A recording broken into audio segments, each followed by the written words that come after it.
안녕하세요. 협성문화재단 북튜버 콘테스트에 참가하는 부산국제고등학교 2학년 김나연입니다. 지난번에 광고 천재 이재석을 소개했던 것에 이어서 이번에는 손원평 작가님의 아몬드를 소개해 보도록 하겠습니다.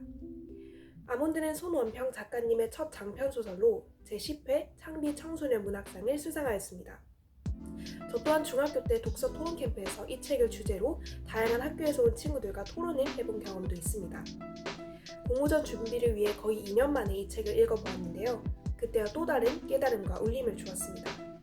그럼 손원평 작가님의 소설 아몬드 지금부터 시작하겠습니다.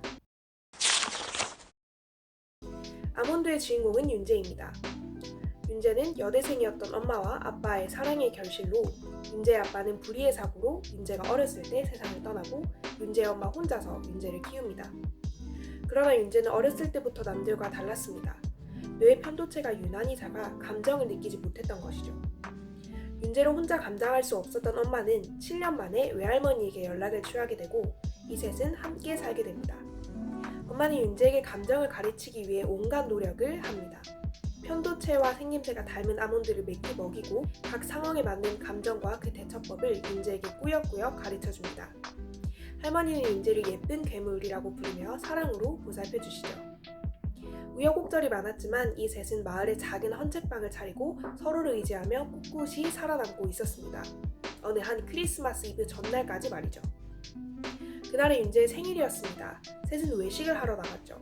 그런데 그곳에서 소시민적 삶의 회의를 느낀 한 남자가 묻지마 살인을 저지르게 되고 그 희생자는 윤재의 엄마와 할머니였습니다. 윤재는 그 상황을 묵묵히 바라볼 수밖에 없었습니다.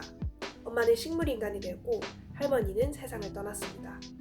그 후로 윤재는 더 이상 감정을 가르쳐줄 엄마도 사랑을 줄 할멈도 없이 이 세상을 혼자서 살아가게 됩니다. 윤재는 책방 위층에서 빵집을 운영하던 신박사의 조언을 들으며 학교에서 생활합니다. 이때 할머니의 장례식에서 잠시 마주쳤던 한 남자가 윤재의 책방으로 찾아옵니다. 그 남자는 어렸을 때 잃어버린 아들을 찾고 있으며 그 아들과 윤재가 매우 닮았으며 지금 자신의 아내가 죽어가는데 한 번만 아내 앞에서 아들 행세를 해줄 수 있냐는 부탁을 합니다. 윤재는 부탁을 수락하고 그것이 윤재와 곤의 인연의 시작이었죠. 남자의 아내는 윤재를 아들로 착각하고 윤재를 한번 끌어안은 뒤 세상을 떠났습니다. 그녀의 장례식에 곤이 나타났고 윤재는 그 아들이 자신 다니는 학교에 전학 온 불량 학생이었다는 것을 알게 되죠. 곤은 이 세상에 불만이 많은 아이였습니다. 윤재를 계속 괴롭히다가 결국 감정을 느끼지 못하는 윤재에서 어떠한 반응도 끌어낼 수 없다라는 사실을 깨닫고 괴롭히는 것을 포기하죠. 대신 둘은 점점 친구 비슷한 사이가 됩니다. 곤은 감정을 느끼지 못하는 윤재에게 호기심을 느꼈고 윤재는 자신과 달리 감정이 풍부한 곤을 통해서 세상을 이해하는 데 도움이 될 것이라고 생각합니다. 곤은 뒤늦게 자신을 찾아와 자신의 인생을 새로 설계하려는 아버지에 대한 반감, 세상에 대한 혐오 등을 윤재에게 털어놓죠. 윤재는 곤에게서 고통, 죄책감, 아픔 등을 배웁니다. 이때쯤 이야기에서 새로운 인물이 등장합니다. 도라입니다. 도라는 곤처럼 윤재에게 다양한 감정을 알려주지만 꿈, 희망, 향기, 사랑과 같은 곤과 정반대의 것들을 알려주죠. 도라를 통해 윤재는 처음으로 간질거리는 이상한 느낌과 부끄러움을 느낍니다. 도라와 가까워질수록 곤과 윤재 사이에서 비밀이 생기고 곤은 점점 더 질이 나쁜 세계에 발을 들입니다. 곤은 겉으로는 강한 척하지만 속은 여린 아이였습니다. 윤재는 그런 곤의 모습을 정확하게 알고 있었지만 곤 자신은 스스로의 그런 모습을 깨닫지 못했습니다. 곤은 사랑의 결핍을 숨기고 타인을 상처 주는 방식으로 그것을 표출했습니다. 그리고 누구보다 강해지고 싶어 했습니다. 그래서 곤은 소년원 시절 만났던 철사를 찾아갑니다. 그 사실을 알게 된 윤재는 감정을 느끼지 못하는 소년답게 아무런 망설임 없이 곤을 데리러 갑니다. 친구이기 때문이죠. 윤재가 곤을 발견했을 때 그는 상처투성이로 힘없이 웅크리고 있었습니다. 윤재가 곤을 설득하고 곤은 도움을 거부하고 있을 때 철사가 찾아옵니다. 완전한 냉혈함답게 철사는 겁에 질린 곤을 찌르려 합니다. 이때 윤재가 곤을 밀치고 칼에 대신 달려듭니다. 죽을 듯한 고통은 느낄지언정 두려움을 느끼지 못하는 윤재는 곤을 위해 그 아픔을 견디고 곤은 격렬한 두려움과 죄책감을 느끼며 철사를 말립니다. 이때 상황을 윤재에게 전달들어 알고 있었던 도라의 신고로 경찰이 출동하고 철사는 체포됩니다. 윤재가 정신을 잃는 까마득한 순간에 곤은 윤재를 붙잡고 펑펑 웁니다. 곤의 눈물이 윤재의 얼굴에 떨어지자 윤재의 가슴 속에서 뭔가가 터졌습니다. 처음 느껴보는 이상한 기분이 윤재의 몸속에 퍼집니다. 과연 이것이 윤재의 감정일까요? 며칠 뒤 윤재는 병원에서 깨어납니다. 신 박사가 그간의 일과 철사의 말로 등을 전해주죠. 윤재는 그로부터 육상부가 있는 고등학교로 전학가 열심히 달리고 있는 도라가 남긴 사진, 그리고 곤이 남긴 짧지만 진심을 꾹꾹 눌러 담은 편지를 전달받습니다. 또 윤재는 그토록 사랑했던 엄마도 혼수 상태에서 깨어나 윤재를 만나러 왔습니다. 엄마의 품에 안긴 윤재는 우는 엄마를 위로해주고 자신도 뜨거운 눈물을 흘리죠. 책은 20살이 된 윤재의 말로 마무리됩니다. 나는 부딪혀 보기로 했다. 언제나 그랬듯이 삶이 내게 오는 만큼, 그리고 내가 느낄 수 있는 딱 그만큼을. 네, 어떠셨나요? 이 책의 매력은 눈을 뗄 수 없는 스토리도 있지만 무엇보다도 정교하고 깊이 있는 캐릭터들이라고 생각합니다. 그래서 저는 등장인물들의 감정선과 태도 변화를 중심으로 이 책을 읽었어요. 이 중에서 제가 가장 매력을 많이 느낀 캐릭터는 곤입니다. 곤은 폭력적이고 거칠지만 그 속은 아주 여리고 약한 존재입니다. 어쩌면 그런 사실을 무의식적으로든 의식적으로든 알고 있기 때문에 그걸 숨기기 위해 더 센 척을 한 걸지도 모르죠. 책 속에서 곤은 누군가를 항상 동경합니다.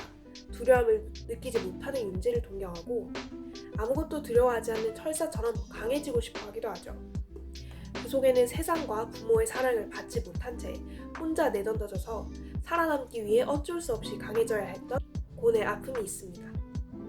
곤은 센 척, 쿨한 척 하지만 사실은 남의 아픔에 깊게 공감할 수 있는 아이였고 감정이 풍부한 소년입니다. 그래서 사랑을 받지 못했지만 감정이 풍부한 곤은 사랑을 듬뿍 받았지만 감정이 없는 윤재와 서로 배우는 좋은 친구 사이가 될 수 있는 것이죠. 윤재는 기꺼이 곤을 위해 희생하며 곤에게 보살핌과 사랑을 가르쳐주고 곤은 다양한 사건을 통해 윤재에게 감정을 가르쳐줍니다. 이러한 곤의 행동과 다른 사람들 덕분에 윤재의 감정도 책 속에서 서서히 변하는 모습을 볼 수 있습니다. 윤재의 감정성 변화는 책이 윤재의 시점에서 서술되는 만큼 책 전반에 걸쳐져서 잘 드러납니다. 이러한 변화는 같은 상황에 대한 윤재의 다른 반응을 통해 나타납니다.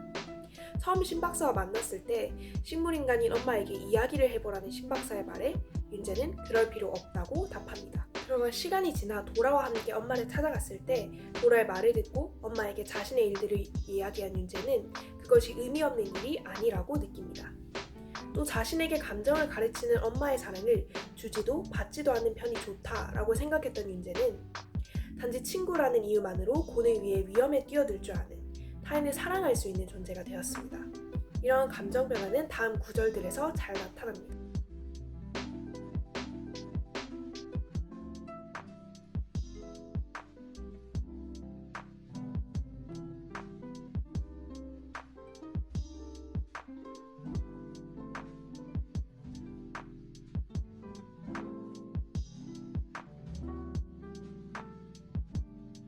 이렇게 타인에게 공감하지 못했던 윤재가 곤과 도라, 신박사의 영향으로 점차 타인을 이해하게 되고 공감하는 모습은 타인에 대한 이해와 공감이 부족한 우리의 모습을 되돌아보게 합니다. 처음에는 감정을 잘 느끼지 못하는 아이라는 윤재의 모습이 우리와 다르고 동떨어져 보이지만 사실 타인에게 공감하지 못하는 우리의 모습과 매우 닮아 있다는 것을 발견하게 되는 것이죠. 이렇게 나와 다른 사람의 이야기였던 것 같은 소설 속에서 저는 제 모습과 닮은 부분을 많이 발견했습니다. 이 책이 상을 수상하고 청소년 추천 도서임에도 많은 성인들에게 사랑받는 이유가 이것이 아닐까요? 아몬드는 우리의 삶과 맞닿은 여러 질문을 던지게 합니다. 첫 번째로 윤재의 엄마와 할멈을 살던 남자의 행동은 사회의 책임일까요? 아니면 개인의 책임일까요? 책 속에서 신문과 뉴스가 보도했던 것처럼 사회가 소시민적 삶 속에서 고통받는 이 남자를 살인자로 만든 것일까요? 아니면 그럼에도 불구하고 모두가 도덕적으로 살아가려고 애쓰는 이 사회 속에서 남자만이 잘못된 선택을 한 것일까요? 한 가지 더, 곤의 폭력은 타인에게 사랑을 받지 못했다는 이유로 정당화될 수 있을까요? 곤이 불행한 어린 시절을 보냈던 것은 사실이지만 곤이 타인에게 많은 피해와 상해를 입힌 것 또한 사실입니다. 고뇌 폭력성은 사랑의 결핍에서 비롯된 것일까요? 아니면 그것을 극복하지 못하고 뒤틀린 방식으로 해소한 고뇌 잘못에서 비롯된 것일까요? 이 책은 이렇듯 대단한 몰입감과 재미와 함께 우리가 오랫동안 곱씹을 만한 질문거리들을 함께 안겨줍니다. 영상의 마무리는 제가 찾아본 작가님의 인터뷰 속에서 가장 인상 깊었던 답변 한 가지로 할까 합니다. 이 책을 쓴 목적에 대한 작가님의 답변입니다.